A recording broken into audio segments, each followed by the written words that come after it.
At InDigital, we know the public safety professionals hold themselves to a high standard. In fact, standard doesn't do it justice.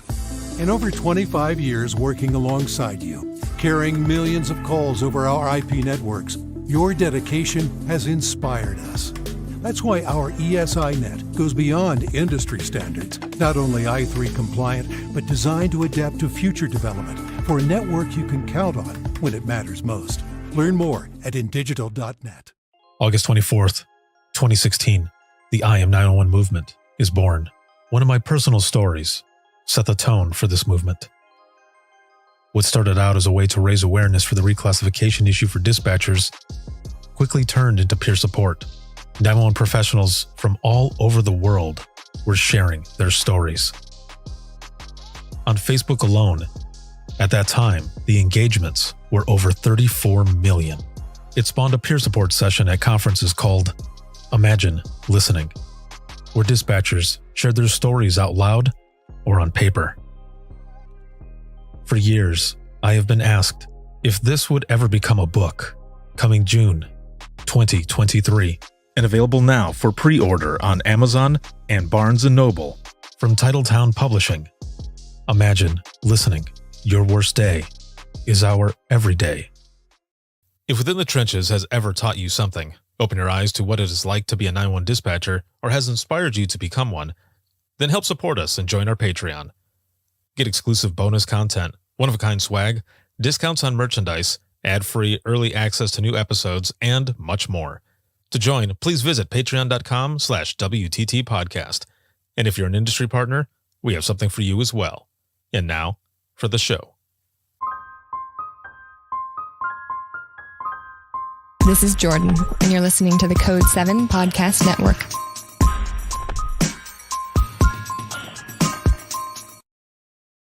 Warning. This episode contains the 3 A's of podcasting: adult content, adult language, and awesomeness.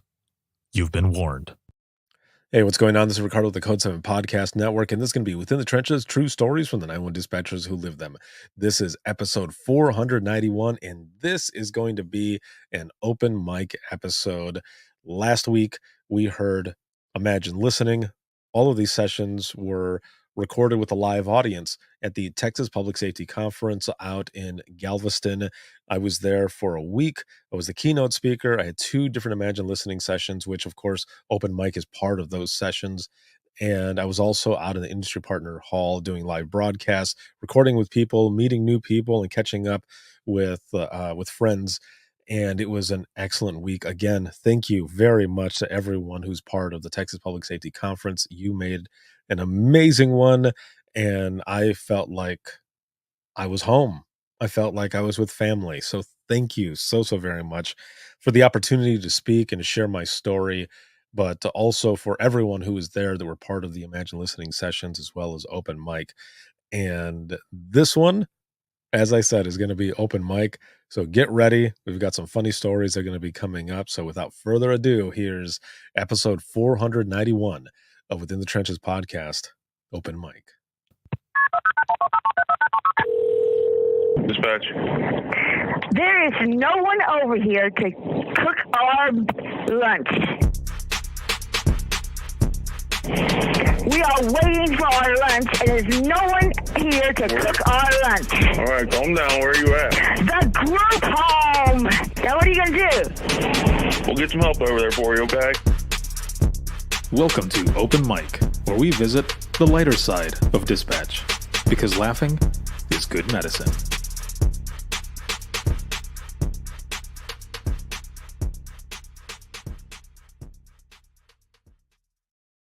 That is an actual phone call.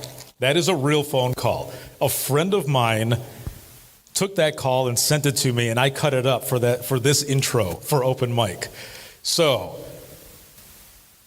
hello. This is my good friend Don here. We're about to get started with Open Mic Live. My name is Ricardo Martinez with the Code 7 Podcast Network, and we're here live for the Texas Public Safety Conference 2023, and we have a live audience. Let's hear it. Yeah, that's what I'm talking about. We just finished a very emotional and powerful Imagine Listening, but we're about to start with open mic, and this is where it takes one story for everything to go downhill. So, who has a funny story they would like to share? Oh shit, here we go. It's starting. We got one here and one over here, and we are going to continue. This is going to be good. I was working on the 3 to 11 shift, and it was a Friday night, and this one, he was drunk. You could tell he didn't need anything. He just kept calling 911. Very belligerent. He'd hang up. Call back. He'd get very belligerent and hang up. About the 5th or 6th time he did that, sir, if you don't quit cussing at me, I can't help you. I'm going to disconnect this call. And the next thing out of his mouth is, you old dildo, and hung up. What? Very nice. Thank you. I answered a call from a woman wanting to report her vehicle being broken into. While taking the info, I asked her if the vehicle was unlocked or if the keys were left in the vehicle. Of course, both were a yes. She had left her car unlocked and her keys in it. So I asked her, well, how do you know it has been broken into? So she starts going on about the ashes all over everything. So I ask her to explain what she means by ashes and how she knew they were in fact ashes. The lady says, well, because they left a note. Of course, I'm confused. So I asked, well, what did the note say? She says, the note says, sorry about the ashes. We used your car to hotbox.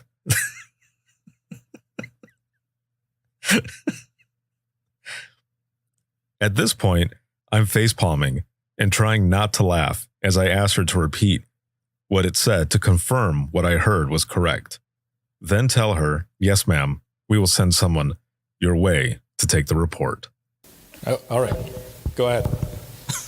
We have a lady that calls often, and she calls and she says she doesn't have anything to eat. And she said, and the vampires keep sucking on her, and then they hide in her dirty laundry.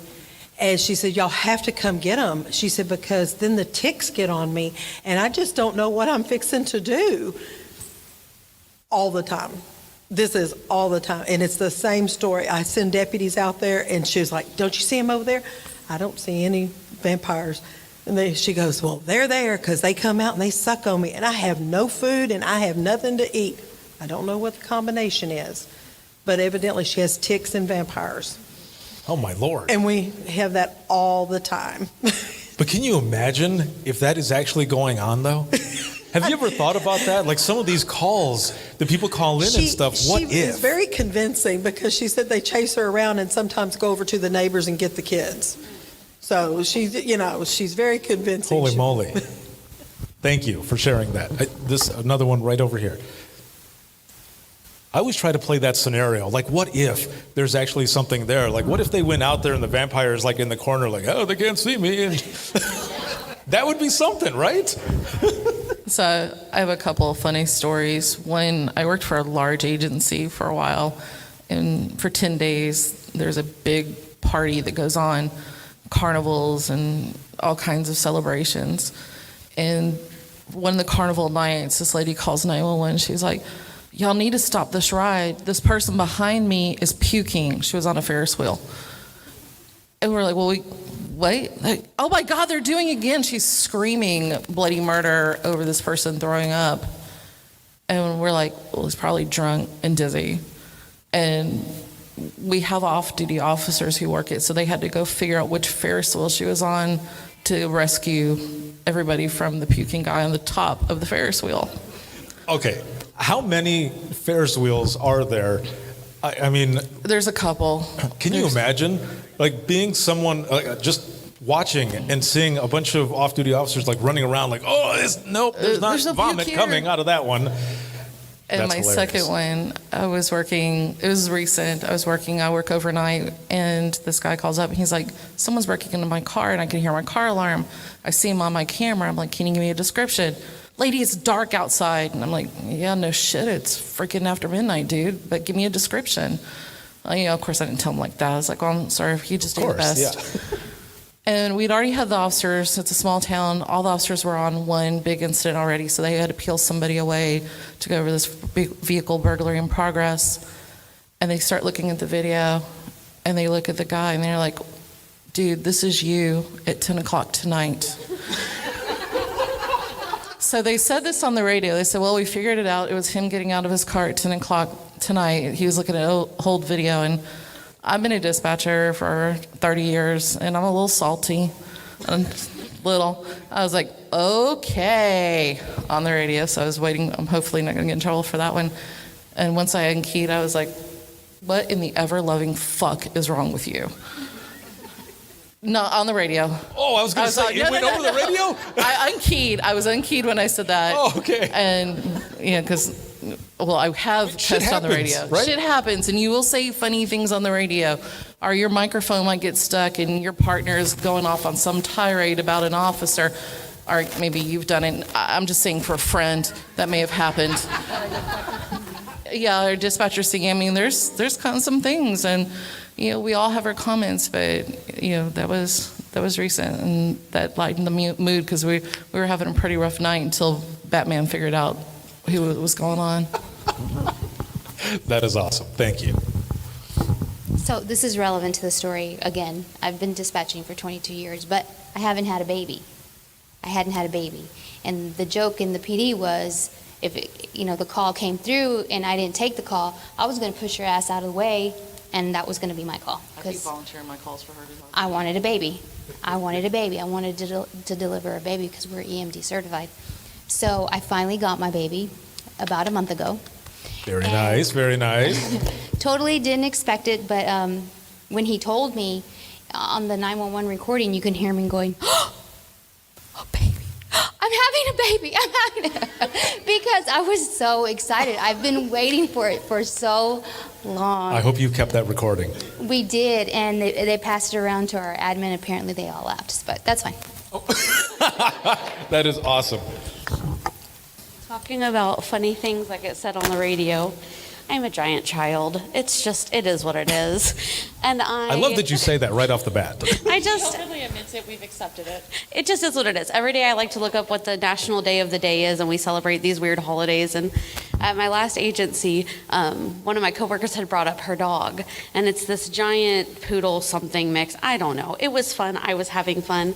I didn't realize the dog had sat on my foot pedal, and I have this to share with you. Oh, yes. Come here. Over here. We're on chit chat for a minute. I'm going to rub you under your... He's like, this is not going to work. Open mic, come on. I very promptly got lots of phone calls from my officers letting me know that the mic was open and wanting to know what was going on in dispatch. And I had to explain that I was rubbing a dog and that it was her collar and it was itchy and it makes sense and leave me alone. And we got lots of visitors in dispatch the rest of the day because they wanted to see the dog. Awesome. I love that you have that recording too. That is the best. Hello again. I'm hogging the mic. Anyways, this is the first agency that I can say that every shift, every coworker gets along with each other. They're like, oh, each shift has its own mentality. Ours, I guess we're all the same age. We're all pretty much guys. And we tend to hang out outside of work a lot to relieve the stress. We'll be like, hey, we're getting out at 11. Hey, let's go to the billiards and go. Well, besides hanging out at backyards and barbecuing, one time we went to my friend's ranch and we did a bonfire. Oh shit! This dude over here knows. Yeah, He's so like, oh my god, he was there too. So, anyways, he's even covering his face. For the most part, we talk about work when we're on the bonfire, and since it was his ranch, he also had, what do you call it? Polaris. It's a Polaris. Okay, so he had a Polaris. All of our coworkers, majority of them, some friends that pretty much know all the coworkers, and I guess he tried to be a show off. He took him first to go see, I guess, the fence post and the cattle. Yeah, so he pedal to the metal, went. Okay, that's the first rider. Then the second rider went. Then the third rider. It was already maybe 12 or 1 in the morning, right? So the last friend, who was the next coworker, he's I think a nurse or something. He decided, come on, B, take me to the back of the ranch. Come on, floor it. So they go, right? They do, I guess, a turn. And right at the end, hauling ass, he does a sharp right. It flips over. So he ate mud, grass. We just saw dust all over the thing. So us being dispatchers, I mean, we handle this type of emergencies over the phone, right? We never see it in person.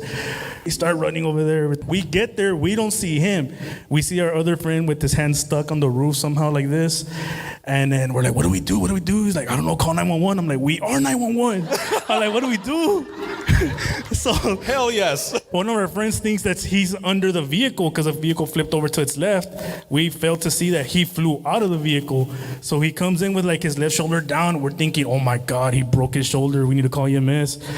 He's like, and then I just hear, oh, my arm. But it was the other guy. We thought it was him. And then we're like, what do we do? I'm like, I don't know. Like, we got to figure something out. So we ended up picking up all the pieces. We drove back. And we're like, hey, what do we do? And like, we were more scared about what his dad was going to say about the vehicle than his injury. So he's like, nah, I'm good. I don't need any mess. I'll go to the hospital the next day. And we're all looking at each other like, okay. I mean, we deal with this all the time. We don't need to call 911. We're good. And then, of course, he didn't break anything. He's still here, you know. I broke my ego. I broke my pride. Right. Your pride is what got hurt, yes. So now every time, I mean, we still hang out. We have barbecues. We have poker nights. It's mostly coworkers, but we always bring up that story. And honestly, it's when we're at work and we're stressed and we're busy after it dies down, we're like, hey, remember that time we flipped over? Like, oh, yeah, it was amazing. Right. Remember that Polaris? That was awesome. Thank you. Every time I see a Polaris now, I'm going to think of that story. Thank you. Yeah. That's not fair because I cannot top that, but only in the valley. Okay. Oh. In the valley. So I actually have two. They're real short and they're probably kind of stupid. But the first one we have, of course, you know how we receive calls for service for, animals being aggressive and whatnot. So I had a caller who called in. It's like, see, ma'am, I need you to send an officer out here because there's a dog over here. Like, he's real big and he's barking. He's barking it up in the neighborhood. And, usually for dogs at large, it's maybe suspicious activity. That's how we give it out on the radio. Tell me why, when I was giving it out to my officer, I said, no, can I have you en route to such and such location? Have caller advising that it's a large canine barking it up in the neighborhood. And I'm like, what the fuck did I just say? You were in the groove. Yes, because I was still on the phone with him. Yes. And my corporal texted me. He's like, did you just say barking? And I was like, look, man, just go out there, okay? Or else I'm going to give you the next call for service. Yes. I love that. Very and so nice. they went out there. I was like, oh yeah, my officer made contact with the owner and stuff. It wasn't even a big dog. It was like a little shepherd mix, and it was the cutest thing. They sent me a video that people, I swear, they get so scared of dogs. I'm like, get out of here with that. But anywho, so make contact with the owner, just cited him for canine at large, whatever, because the dog was being a little aggressive, but a dog is a dog. They're going to act within their means, Right, yes. protecting their habitat. Anyways, my second story, and it involves me. I was at work one day, and I don't know what happened. I was in dispatch, and we had a regular, normal 12-hour day. About maybe 2 o'clock, I was kind of like, okay. I felt a little off. I felt super off. And we were so busy that morning, it just, I swear, it never stopped. And I was talking to one of my officers on the phone, who's also my work husband. He's been my best friend since we were in high school. And I told him, I was like, man, like, I feel off. Like, I feel weird. Like, I don't know what's wrong with me. He's like, no, pues call 911. I'm like, bro, are you serious right now? I was like, if you call it, I'm going to answer it. He's like, pues call. I was like, you're so stupid. Tell me why. 5 minutes later, I ended up having a severe anxiety attack at work. And EMS had to come evaluate me and everything. And he comes to dispatch. He's like, hey, what's going on? Oh, I had an anxiety attack. Oh, what the fuck? He's like, I feel so bad. Because of that, he feels so guilty. So I ride that train and make him feel guilty even till this day. All right. And now that I'm on patrol and I'm on his card, I'm like, hey, remember that one day? Shut up. I was like, no, que no, cabrón. You better bring me some comida, man. You better bring some food. Oh, that was awesome. Thank you. So the passenger that he fell with in the car, when he used to work with us. Yeah. On his first month? Yeah. Like month or less, he got his first 911 call for Burley habitation. He answers the call, and it's a Spanish-speaking elderly female. So she was kind of hard, but if you really caught it on, like active listening, you understand it, but he didn't. He was fresh. She said it's inside the house. She doesn't want to leave. So this guy really clicked, like, oh, ¿qué está pasando? What's going on? He's like, no, she broke in. She doesn't want to leave. She's harassing me. I'm like, so this guy's like, oh, like full throttle, like, oh no, hey, we got a Burley habits in progress. So he's putting it up. He's asking all the questions. What is she wearing? I don't know. I killed her. She's on the floor. And we're like, oh, like, I wasn't there at the time, but these, were you there? No.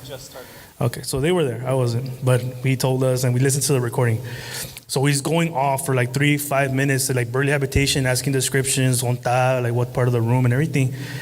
After asking several times, but he wasn't listening. He was just, capturing some words. At the end, he's like, señora, like, go outside the house. He's like, ¿por qué? I killed it already. And we're like, what did you kill? How's the lady? Is she bleeding? Whatever. He's like, no, it wasn't a lady. It was a snake. So like the entire time that, hey, like as soon as he finds out, like, oh, it's a snake. Hey, cancel. Like you hear it in the recording. He's like, hey, cancel. It's a snake. And ever since then, every time we hang out with it, we're always like, hey, remember that snake call? Oh, don't start. That is awesome. Thank you. Snakes and Polarises. Oh. I didn't know if you know. CPR instructions. She was saying that she had taken, there was a call, there was CPR instructions. The person kept saying, my baby, and it turned out it was a dog, right? Had one similar where someone in Wisconsin, same exact thing, my baby, my friend, all of this, and it turned out it was an iguana. Yeah. Go ahead. Well, I'm working in dispatch, helping out the dispatcher, and 911 rings. And it just so happens it's my mother-in-law. She calls me by name, and she says, our hayfield's on fire. And I'm like, what? And she says, yes, I looked outside, there's smoke. She said, the hay pen is burning. So here I'm dispatching out the fire department and everything, and my husband works nights, so he was asleep. So I'm blowing up his phone, calling him, and he finally wakes up, and I said, honey, the hayfield's on fire. And he's like, what? I said, Mom called, the hay pen's on fire. And he says, did you call 911? I said, honey, I am 911. Very nice. Thank you. So it's not uncommon for us to get, there's a cow in the road calls. But there was one night we got one, like, there's a cow in the road. Okay, are you just a passerby, or do you possibly live in the area and know who it belongs to? No, I don't know who it belongs to. All right, that's fine. Is it like near a certain property? Well, I don't know. Well, where did you pass it? I didn't pass it. Okay, where did you see it? It was falling out of the back of a truck. Then we got another call. There's cows falling out of a truck. There's cows falling out of a truck. One of the people had just left the sales facility, bought a whole trailer full of cows, forgot to close the back. And so now we're being flooded with, there's cows in the road. They're just falling. They're falling. It was raining cows that day. Okay, so that was real then. As you were saying, I thought, oh, it's going to be like a frequent flyer or somebody who's calling, and it's like, oh, shit. I cannot imagine that. So I'm trying to remember what state I was in when I was doing an open mic session, but almost every call the people were talking about had to do with animals. So there was a person who, and this is the kind of the funny and awkward thing as well about doing this type of session, is because sometimes the calls start out and then it gets to a point where you're wondering, should we be laughing at this? So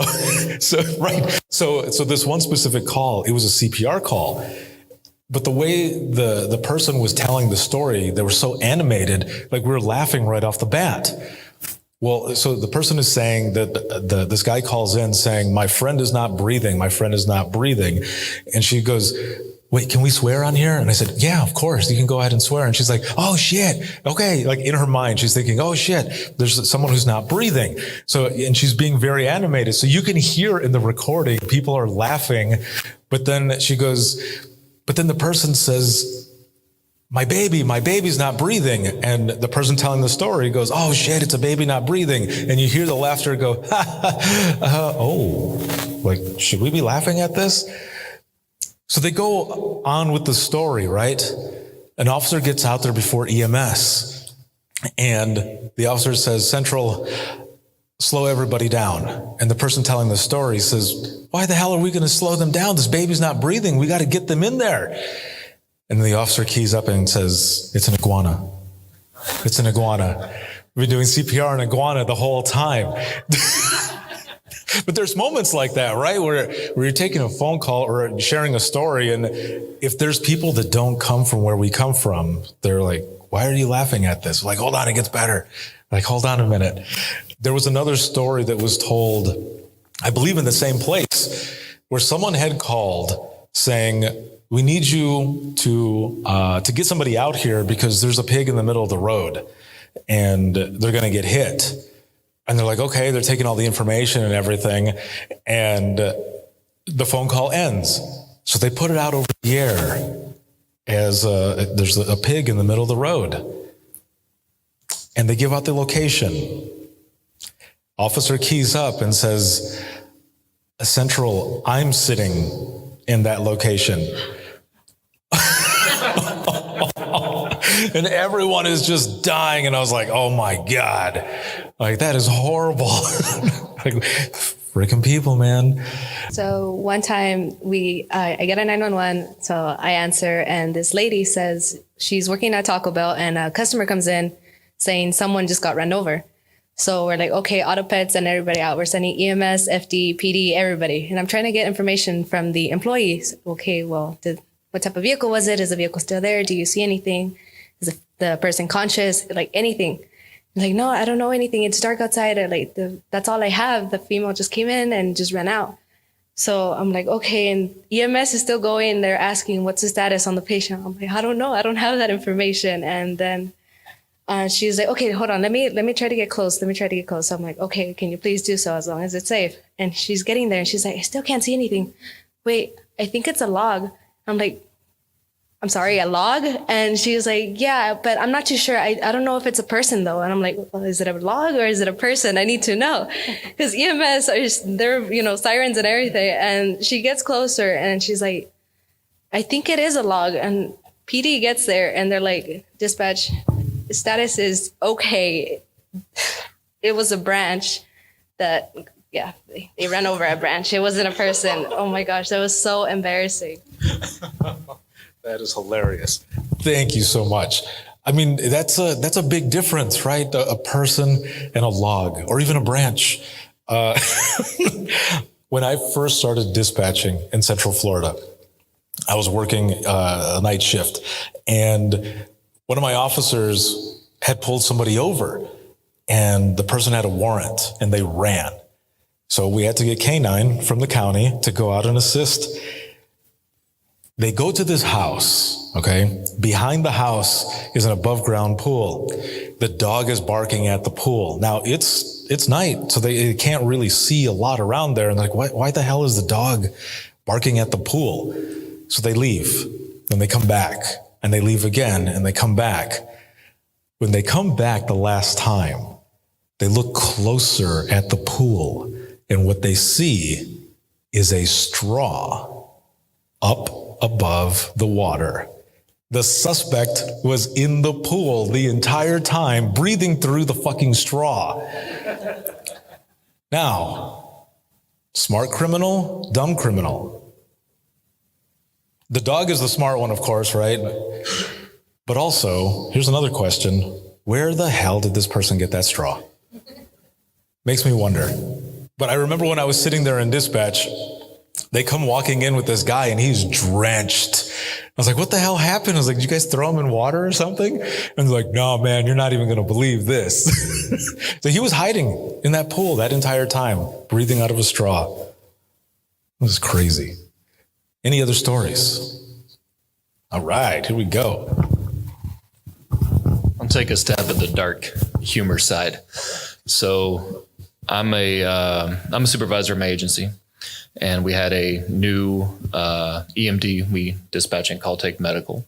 So she's newly cleared, very innocent, very naive from a very small town in a very rural state, and now working in a very busy urban, lots of stuff going on. So she takes a 911 call from a 18-wheeler driver that had just hit somebody on the interstate. So completely obliterated this patient.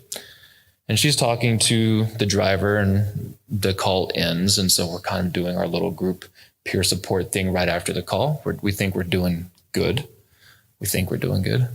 As she's processing what had just happened. This is one of her first traumatic calls. So she's kind of feeling herself out. She's being mindful of the moment, tearing up a little bit, sniffling, and she's saying, I don't know. I think just the hardest part, I'm talking to this person, and he didn't even know what hit him.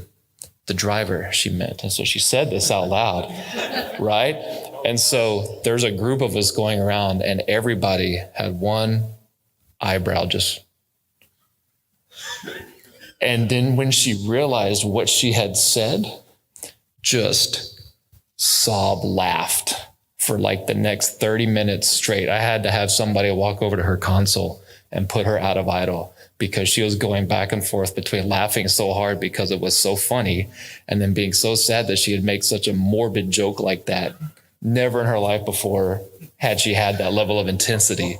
And so from that moment forward, we have now bathed you in the night shift. You are welcome to it. You are a part of us now. We are going to laugh at everything, and we're not holding anything back because you got it in you too. Welcome to it. Nice. Thank you for that. So we do this for a living, right? We talk, and sometimes we don't think about saying stuff like that in a situation, and then you're like, oh God, did I really just say that?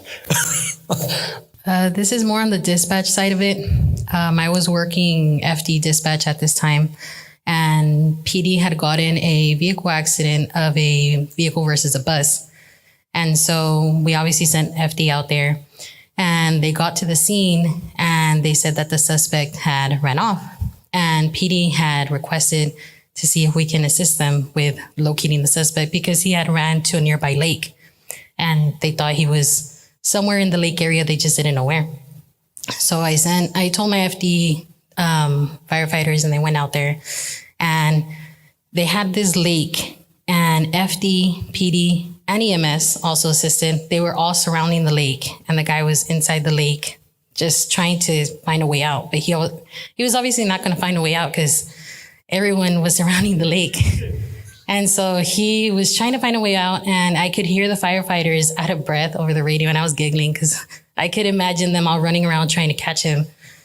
Finally, they catch the guy. I don't know which agency was it, PD, EMS, or FD, but they caught him, and they took him and everything, and the call was over. FD left, PD, EMS, everyone cleared. It was like 10 minutes later, PD calls me, and he's like, hey, is FD still on scene at the lake? I'm like, no, why? They're like, one of our officers passed by and he got waved down by a firefighter. And I'm like, what do you mean?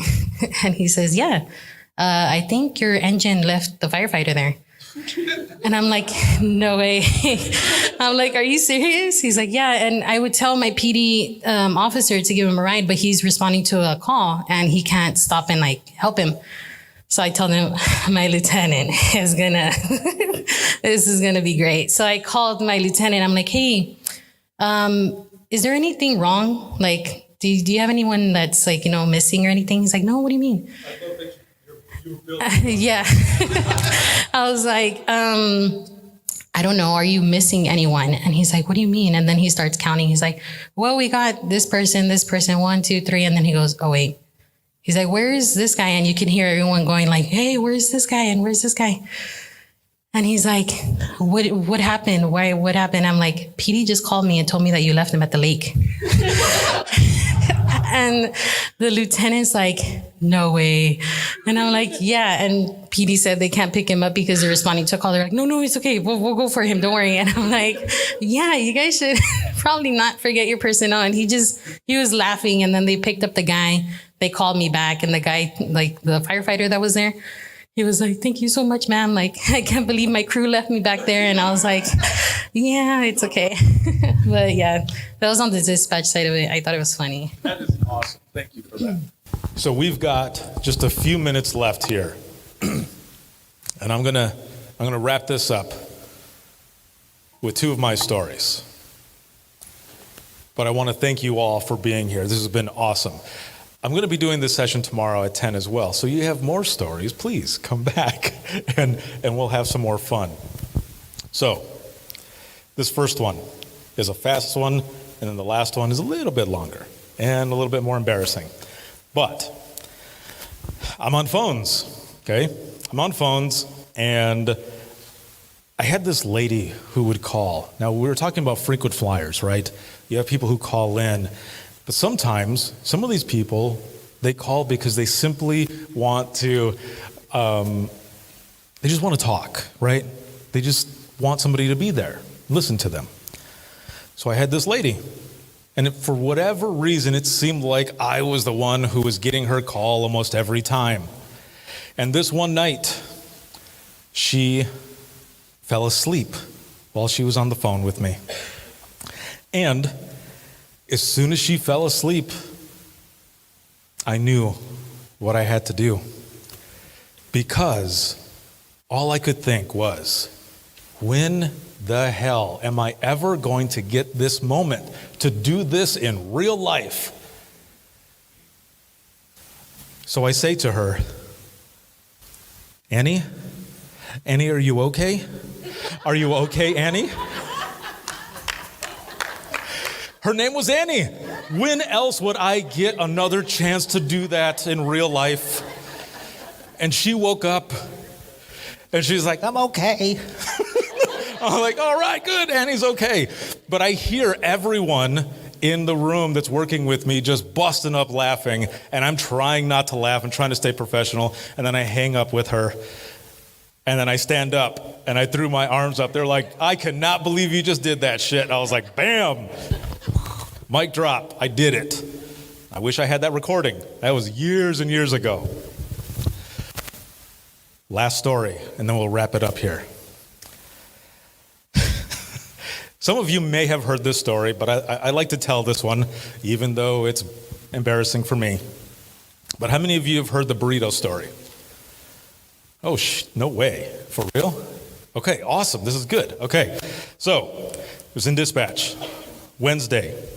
Every Wednesday, we would have a 4-hour shift. This shift was my 1A to 5A shift. So I'd already taken my nap and everything. I'm headed to dispatch, and I'm exhausted. So, oh my God, I have this right here. I'm getting twitches just thinking about it. I picked up a 12-ounce Red Bull, and I was hungry. I wanted to find something to eat. So I picked up a gas station burrito. That's the part I always love, is when I say that, people know. That burrito was called the Red Bomb. Yes. So I get to dispatch. I get to dispatch early enough that I can heat up this big-ass burrito. And I thought I was going to be on backup. Nope, I was on main phones. Get over to phones, destroy this burrito. Oh, it was hella good, super good. Crack open that 12-ounce Red Bull, chug it. I'm like, all right, let's do this. Let's get to work. Phone call comes in, and it's a be on the lookout for a car that the county south of us is chasing, that is getting close to us. So they call us to give this information so that we can put it out, right? Basic. And then I start to twitch as I'm on the phone. And in my head, I'm thinking, this shit cannot be happening right now. You have got to be kidding me. Oh, it was happening. My stomach was talking to me. I had that bubble gut going. And I'm trying to keep it together. I am sweating as I'm talking to this person. And all I can think is, stay together. Please, stay together. And I had sent a message to my partners, and I said, if I have to get up and go use the restroom, take over the call. And they're like, all right, let's continue doing what I'm doing. Can't hold it anymore. So I don't know how your dispatch center is. However, mine has 2 bathrooms, one inside the center, and I wasn't about to drop heat there. No, I was not. And then one down the hallway. So I put him on hold, tell him, I got to go down the hall, start running, hauling ass. You could see the smoke coming out, hopefully smoke, nothing else, right? I get over there, I do my thing, and I come back. I'm like, all right, I'll take the call back. I'm on the call, continuing to go. And again, I start to twitch. And sequels, you know sequels, they're the worst, right? Well, in the shit world, it's the same. And I don't know if you have ever tried to hold in a fart, but man, that shit travels up to your back, turns into a back fart, and once it hits, it's like a xylophone on your ribs. It was bad. And I had to get up, I had to go again. Put him on hold, stand up, and I'm like, I've got to, and right before I say what I'm gonna do, my buddy goes, you gotta poop, dude? I was like, it's not a warrant, you don't gotta confirm it, okay? And then I take off, and I go do my thing, and I come back, and nobody's on the phone anymore. I'm like, yes, it's over, it's done. Phone rings, same people. I'm like, put the stop sticks down or something. Take this person out. I'm going through my own shit, literally. Okay? Literally. And we continue the call. Nope. Now, my trilogy of poo is happening because my stomach, my body starts going into, it was bad. Put him on hold and I stand up and I was like, I'm sorry, I am not going to make it down the hallway. I got to go in here. And they're like, what? I was like, no, not right here. I'm not going to go right here. No. I mean in there. So I go into the bathroom. I turn on the fan. I turn on the water. Anything that I can do to mask the war I'm about to go into. Because if you have ever watched Dumb and Dumber, you know exactly what I was about to go into. My ass was screaming in there. Oh, that means 2 things. Yeah, I was in there. I come out, my coworkers are laughing at me. And I was like, screw you guys. I'm gonna turn the heat up so that you can smell that. Because I was a supervisor and I could.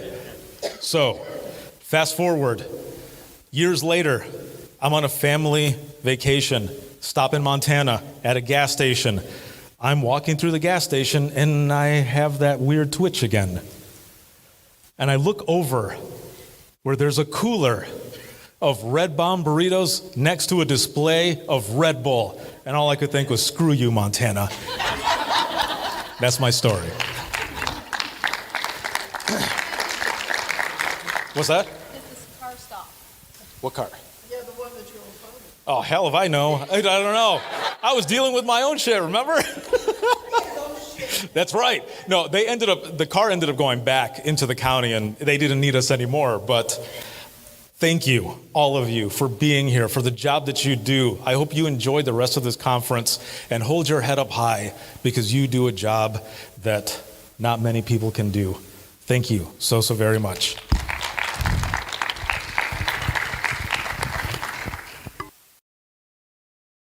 And there you have it. That's episode 491 of Within the Trenches podcast, but an open mic episode. It was a combined 2 different open mic sessions and a lot of funny stories there out of 911. And, it's because laughing is good medicine. We start out, imagine listening. It's intense, emotionally intense. I'm not going to lie. People are shedding tears and there's stories that they've been holding on to for so long, and then they're finally able to get them out.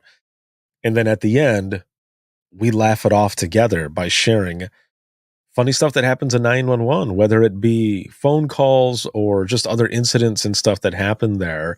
And it is always an excellent, excellent session, and I love doing it. So I hope you enjoyed this one, and I've got a lot more that are going to be coming up. A lot of Imagine Listening sessions are also going to be, it's a session that I'm going to offer to dispatch centers to be able to bring me in and do this with their folks. So I'm excited to be doing that, and other training classes that I'm going to provide from Within the Trenches Media. So look out for that. There's going to be a lot more information coming up soon. And last week was National Public Safety Telecommunicators Week. So a big shout out to all of you, not just during that week, but every single day, man. You do a job that not many people can do, and I am super proud of all of you. It's just amazing work, a calling, a passion, all of it. Thank you for the job that you do. Thank you so, so very much. For those who are watching and listening, if you have any comments, questions, or you want to be a guest on the show, you can email us, and that's going to be wttpodcast@gmail.com. You can follow us on Twitter. That is @91podcast. You can like us on Facebook. That is facebook.com/Within the Trenches Podcast. But an easy way to find me everywhere is to check out that link in the bottom left-hand corner of your screen. Or if you're listening to this right now, just simply take this down, and it's links with 2 I's. Okay? links.co/WTT podcast. It's my bio page. You'll find all of my information on there: social media, email, book an episode, podcast merch, become a subscriber, whether it be on Facebook or on Patreon. All of it is there. So make sure to check that one out. Again, that is links.co/WTT podcast. This can be seen on Facebook, YouTube, LinkedIn Live, as well as Twitter. And then you can listen 24/7 on Apple Podcasts, iHeartRadio, Spotify, your favorite podcasting app, and withinthetrenches.net. Have a good one, everyone, and we will see you in the next one.